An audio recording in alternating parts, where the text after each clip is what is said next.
Lost Armstead, their running back, with 13 rushing touchdowns now with the Jaguars. And an open hole, and it's Davis, the freshman, off to the races. Another touchdown for Temple. It's Ramon Davis with his first career rushing touchdown, a 51-yard scamper. What's up with my guy? Rolling out to the right. Man, talk to me. Tell me something good. I'm chilling, man. Just enjoying life right now. Enjoying life.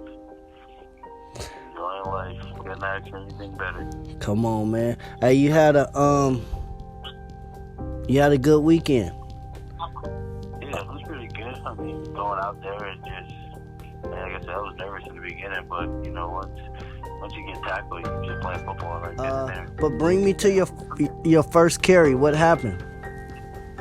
I mean, my first carry, I got a dive, which is went for 4 yards, but like I said, once I got tackled for the first time, I got the game like second play. I got the game second play of the game. Like we ran our opening play, and then we didn't get no yards, so I came in, and then I stayed in for the whole series. I mean, I just knew I was going to play a lot right away, but I didn't know when I was going to get the ball or at like what point and how many yards. Hey, cause I'm able to keep up with you like on Bleacher Report, right? It's funny because I seen the coach on Bleacher Report. He was talking about you, and he said, I don't know how much he's gonna play, but he's gonna play. What did the coach tell you? I mean, throughout the whole camp, when we started camp, I was the 7th running back, and then I jumped up immediately to the second running back. I went from 7th running back to second, and then I ended up competing with the starting job with the senior. So he brought both of us in, and he was just like, listen, you guys are both going to be our number one back. We're just going to split carries. And he just said, he thinks we'll be a pretty good dynamic duo with me being a home runner, and our senior being a downhill threat. So he just felt that that's kind of how it was going to go. But he told me I could depend on how I do, and how I continue to progress. I can get up to 5 carries. I can get up to 25 carries in a game. It all just depends, and it falls on me. Damn, so he feels really good about you. Yeah, he liked me a lot. We, when I was thinking about transferring, he stopped me he told me don't. He had a conversation with me and told me that I had a really good chance of competing this year and playing, and that was back in probably late May. Yeah, somewhere around that time, late May. So, he was. I mean, he continued to we had our conversation after the game. He's just like, be happy, proud of this moment. He's like, so he look back at the conversation that we had in the summer and look where I'm at now. Hey, because this guy didn't recruit you. No, I got recruited by our old coaching staff, which is Coach Collins. But I was signed with Coach Diaz at Miami. Mm-hmm. Yeah, so I mean, he didn't know me from a can of paint. I don't think he watched my tape at all. He just, when I first came in here, I was 230 pounds. Now I'm 205. So, it was a lot that I had to do to get where I needed. Oh, so you, I think I read that in an article that you dropped 20 pounds. Yeah, I lost a lot of weight. I mean, when I came in, a lot of guys, I was looking like a fullback. Damn near could have played like retech, and then, I was like, all right, well, our weightlifting coach is like, this is what we got to do. I was on a meal plan every night, and yeah. Hey, now, so what the hell? You started as the 7th running back, right? What the hell did you do in camp? Honestly, I just grind. I was like, fuck that. I was like, I'm gonna go out here, I'm gonna grind, and I get my plates off the list. Like, I know very well. What I did was in the meeting room, I was correcting the people who weren't at the field. When we were on the field, I was correcting them. And then once I kind of got my first rep, I started to get my first reps a little bit during one of our teams. I ran with the ones, and that day I was on my stuff. I broke 80 yards in my first run, 20 yards. It was just going off. I was picking up blocks, picking up blitzes, And then once I kind of got that opportunity, it happened the next day, and then the day after, and then the day after. And I was like, all right, well, the thing that we stress about is just being consistent. We all say we want to play D1, right? Yeah. I see that going around Instagram all the time. I'm not sure if you see the same thing. At what point did you know you can play D1 and you know, like, I can compete and I know I can belong? I mean, for me, it was like, I think it was when I played at Lincoln, when I went against those guys at Lincoln, that's not here. I was like, all right, well, I'm a true freshman playing varsity. If I can do this, and I know I can do it at the collegiate level. And then I finally realized that, like, it's just football. Like, it's nothing, you know, we all the same. We're all human. It's like, no sciences, no genetics. Like, it's just go out there and play the game that you love. So once I do that, and I do it on like a daily basis. I did it on a daily basis, and I was like, yeah, this is easy for me. Hey, now when you say Lincoln, you're talking about Lincoln Mustangs in San Francisco. When I was at Lincoln in San Francisco, that's what I realized. I was like, all right, well, I was playing as a true freshman then. Within my one game before I broke my foot, I was like, I can do this. This is nothing. Not like in a cocky way, but just like, my freshman, I'm going against bigger, older guys, and I could, with hope, if I could, stand and stand up for myself, I know I could do it. Okay. So you win the game, man. This is Saturday. Unfortunately, I didn't get to watch you. But again, immediately after the game, right, I see the alert from Temple, right, on my Bleacher Report, and I'm able to go check, and I see that you scored 2 touchdowns. You had 138 yards all-purpose. I think you had 60 rushing. I'm like, what the fuck happened? So tell me, what the fuck happened? Man, I just played football. I think my teammates, I was nervous during warm-ups, but you can't really see it in me. I'm dancing, I'm having fun, I'm enjoying the crowd, and, we on ESPN, and we're vibing, and then when I first got in, my stomach dropped to my ass a little bit, and I was just like, this is football, this is nothing. I got tackled for the first time, and I was like, all right, well, shit. I mean, we got the best linebackers in the country, in my opinion. I get tackled for them dudes, and that shit actually hurt. Now I'm in the game, those guys prepared me for it. So once I got in, I was like, all right, well, I'm going to stick, play running back. I'm not going to think too much about it, In college, it's like you gotta stick to what they want. They want you to press this A gap. They want you to tell it to the puller. They want you to hit the outside zone. They want you to follow the puller. They want you to insert. Like, it's a lot of stuff that they want you to do. And it's like, what you have to learn is you have to play running back. And after the game, I was like, I just said, fuck everything, the technique-wise that I learned during camp. I was like, I'm just going to play running back. And I did that. So basically what it sounds like you're saying is keep it simple. Yeah, I kept it simple. I just played running back, and then, I got the opportunities where I was out there, and I was literally just playing. Like, I read I played, I read my cuts right. I knew when to cut, I knew when to go down, when to lay, put my shoulder down. And, once I got that screen pass, I took the 51-yarder. And then after that, I was getting little chunk change here and there, but even though it was working, I averaged 6-point-something yards a carry. Doing that in colleges, that's big in college. If I can continue to do that, then I'll put myself in a pretty good position. Come on, man. Hey, you crossed the goal line for the first time.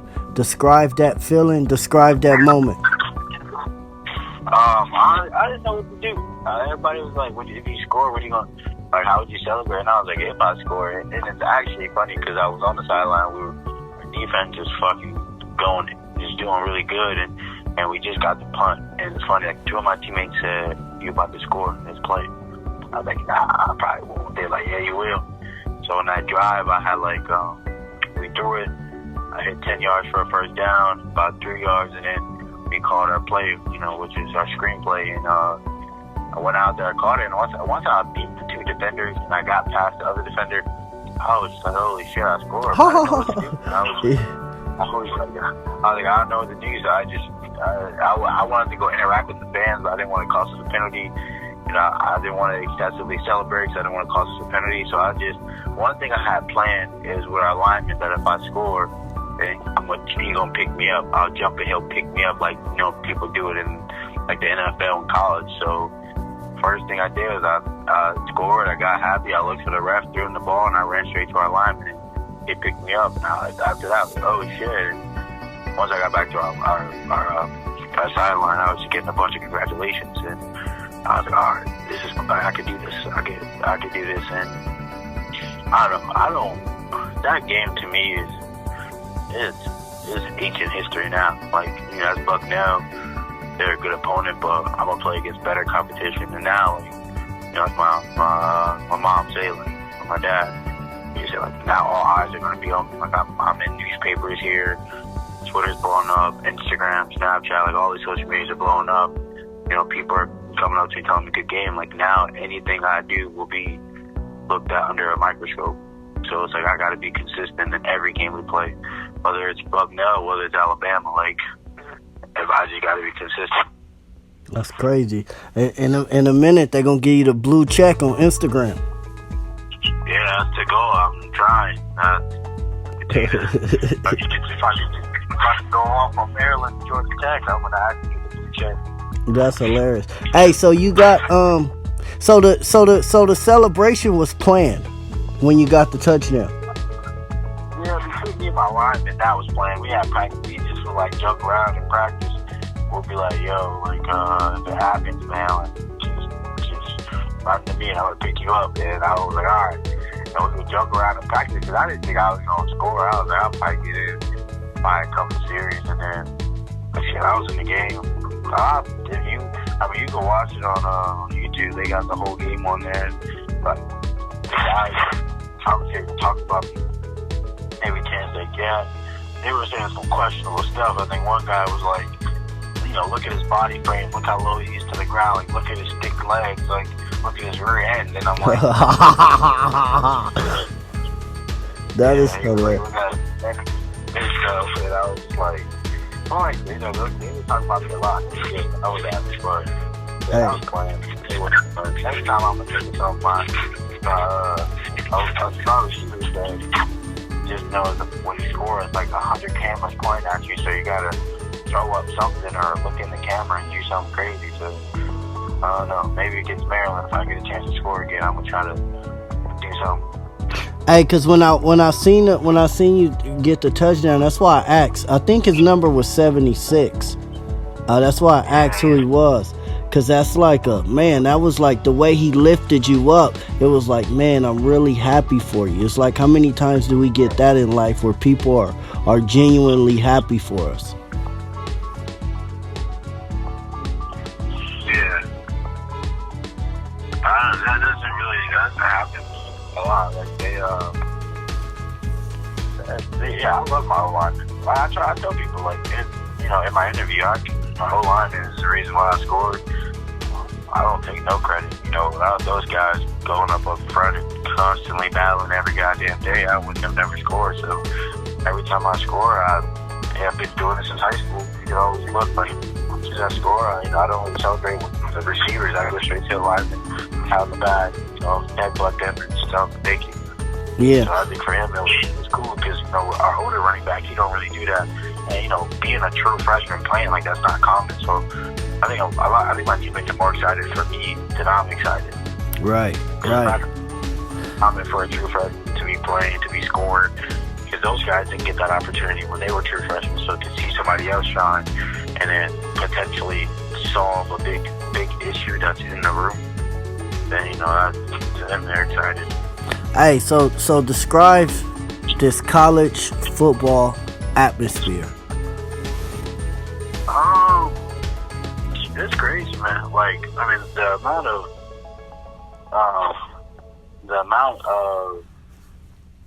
fouls that I've gained in the past 2 days after that game has been nuts. I've got about 300 some requests on Instagram that's still sitting there from a bunch of people I don't know, or who probably watch the game. And my Snapchat, I had 38 Snapchat requests and a bunch of text messages, and a bunch of people asking to hang out. Like, as soon as I walked in our cafeteria, there was a group of guys who was on number 20, like, congrats, and clapping and shit. It was fun.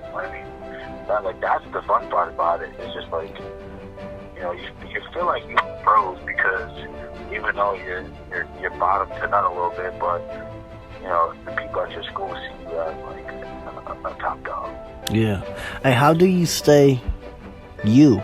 How do you stay this cool guy that's accessible, humble? How are you gonna do it? Honestly, I do the same stuff I do every day. I don't really go out. I don't go out that much. I just chill. I watch a bunch of film. That's all I really do. Like, I probably rewatched our game from Saturday about 7 times. Oh.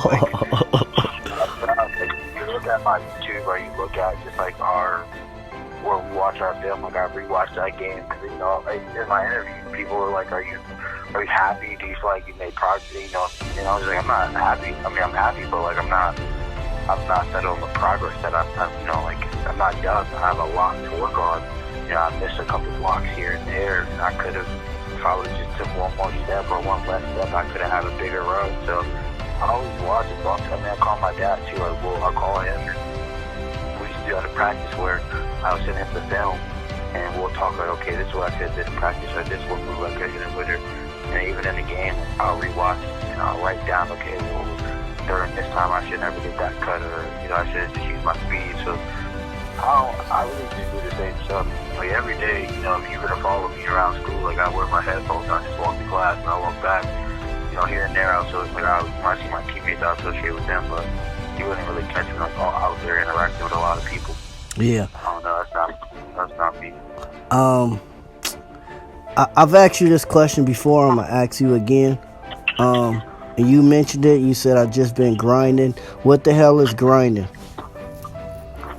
Like I said, getting it out the mud, man. Like, you see a bunch of other people doing it, so you could do it.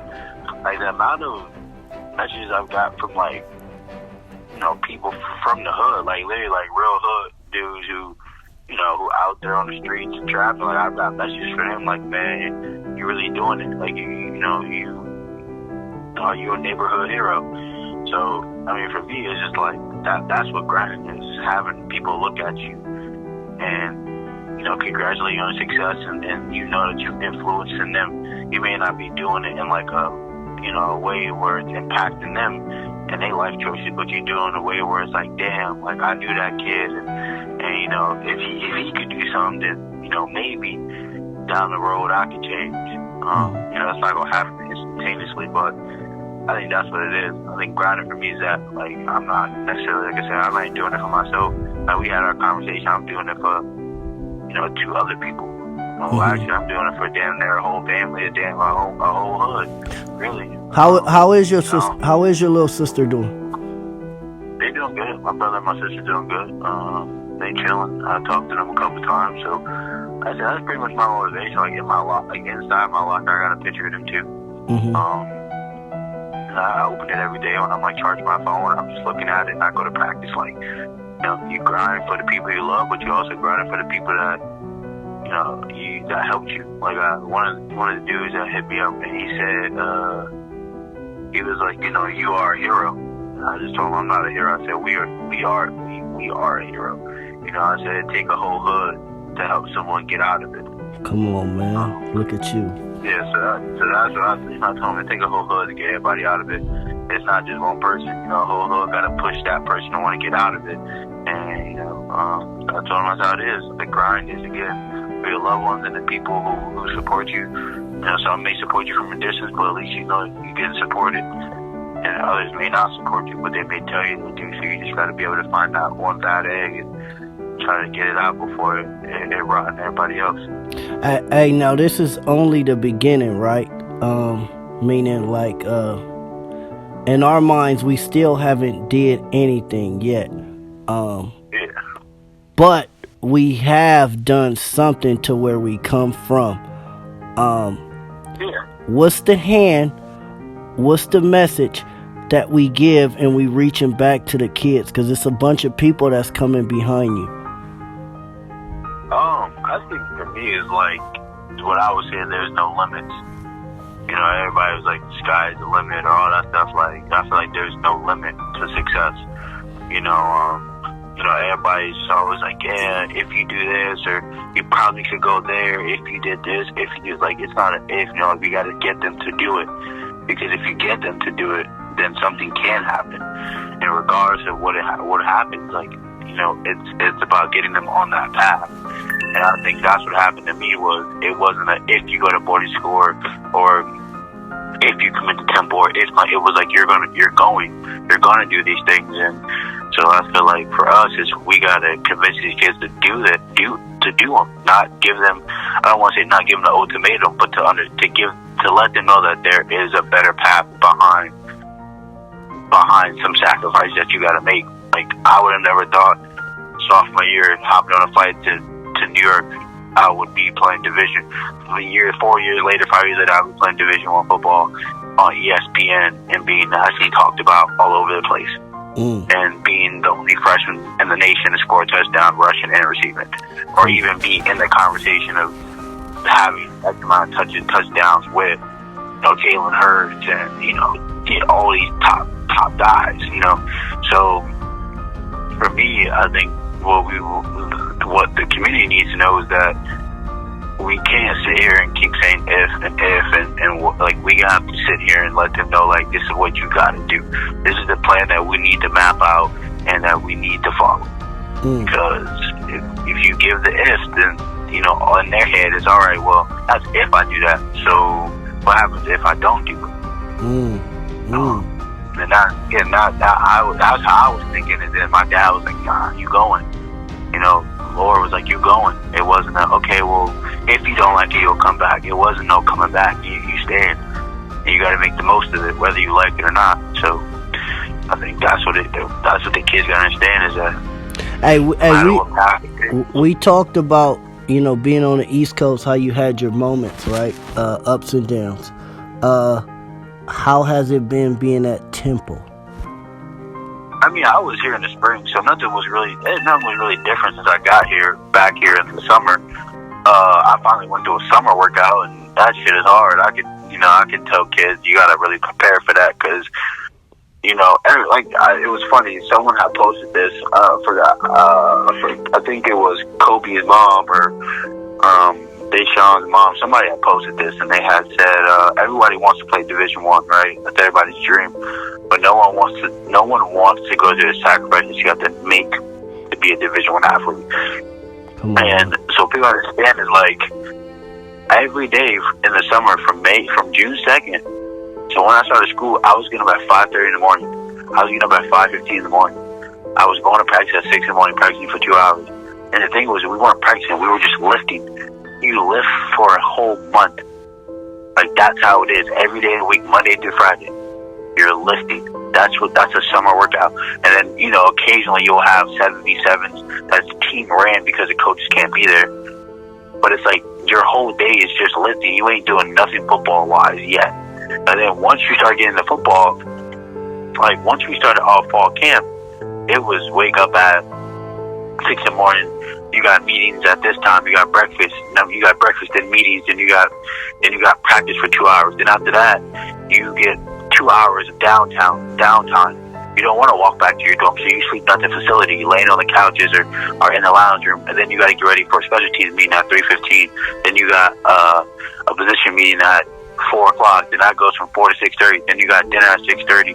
Then you got, you know, another meeting at 7:30. Like, I was at our facility from 6 in the morning until 8 or 9 o'clock at night. Like, that was every day. That was Monday through Sunday during fall camp. Yeah. And so, like, you don't have a life. Like, that's all it was. You with the same guys, you spend every day with them. So it's like, when you want to play Division I, you have to understand that it is a huge sacrifice. The glory and the fame and the accolades that come later, but man, like, I went through the grind phase in that, where it's like You here all summer away from your family.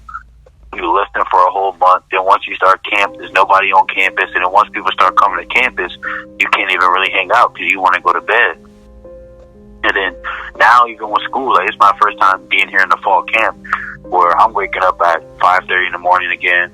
I got to go to breakfast. I got to have a special teams meeting. Then I got to have a position meeting. Then I practice from 8 to 10 o'clock at night. I take a shower. 8 to 10 o'clock in the morning. And then I take a shower. And then I got 2 hours of downtime before I go to class. Then I got class from 2 to 4:50. And then on Mondays, I got class from 2 to 8 o'clock at night. So your body's already stressed. You got to do whatever you can to stay wide awake. So it's a sacrifice. That's a full-time job you working. Yeah, it is. I mean, trying to, and then on top of going to study hall, on top of that, it's like, everybody just, when you do a Division people, I guarantee if you took a poll and you asked kids, what do you think of Division I football, no one would have mentioned the weight room, the conditioning, the every day from 5 to 9. Like, everyone would just be, I want to play on TV, I want to wear cool uniforms, and I want to play football. But I guarantee if you put, a lot of kids, and if you were to grab the top 100 kids and put them through a whole week of, like, quote-unquote college football practices, they will fold. Waking up at 5 in the morning, having to just lift for a whole month straight, and then eventually being able to touch a ball. Like, that sucked. We would condition Monday, lift Tuesday. You go walk through on Wednesday, so it's only about 30 minutes. You get back Thursday, you condition. Then you condition again on Friday. And a condition on Friday is a team condition. So it's like we running gassers. You got the O-line, you got the skill, and you got the combos. So the way we did it was you have to make it in a certain time. So we let the O-line start. The O-line start, then that means if we got if the skill gives them 15 seconds left, they need 21 seconds left to get back from the gasser. If we don't make it, we got to go again. Like, I've seen people fighting. I've seen players fight. Like, don't water bottles, don't fist. Like, come on, like man. That's grind season. Like, when you down and out and it's time to condition and dudes don't want to run. Cause no one see that. Like, everybody say no one ever see that. Everybody just see the accolades and you playing on ESPN. No one see what you really do behind the scenes with the conditioning. So I think players got to understand, if you want to play Division I football, you need to know what really go on at the Division I life. Because when you search up YouTube and you search up Alabama, all you seeing is they nice uniform and a nice locker and then winning championships. But you don't see the hard work they be putting in conditioning, running 16 110s, or doing gassers for about 5 minutes straight. One day our coach made us just run gassers. It was gassers and 60-yard shuttles and 40-yard shuttles, and about 30 kids threw up. And he ran for an hour because he was pissed the fuck off with the way we were practicing. But nobody gonna ever know. I mean, people don't know about that because they don't pay attention to that stuff. So, yeah. So the message back home is what? You gotta fall in love with this stuff? The message back home is you gotta understand that if you truly love the game of football, you gotta understand the sacrifices that come with it. And if you truly love whatever Division 1, Division 3, NAIA, whatever it is, you gotta love the sacrifices that come with it. You can't just love the game. You gotta love the sacrifices that come with it. Because you're gonna make a lot of sacrifices. The thing is, can you handle it? Come on, man. Hey, are you still doing your podcast?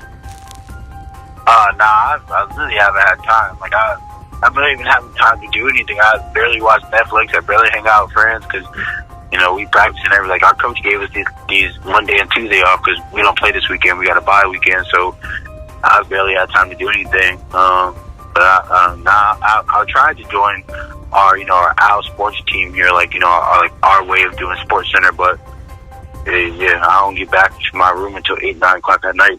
By that time, I'll be trying to go to bed because I got to get up within 7, 8 hours later again for another practice. It's all good. Let's stay in touch. Let's do this more often. This was fun. But you just go on YouTube. You can search up Temple versus Bucknell, and I know one dude got the full game of it, and then others just got the highlights of it, like my touchdowns, and you could hear just a whole game. So it's pretty good. No, I'm on it. I'm on it. Hey, I appreciate you, man. You stay great. Stay a great human being. And yeah, like I said, let's do this often, man. Let's make sure we document the whole process. I'll just tell you. All right. Invest in your neighborhood. Invest in your neighborhood. Invest in your neighborhood. The government's not. The government's not.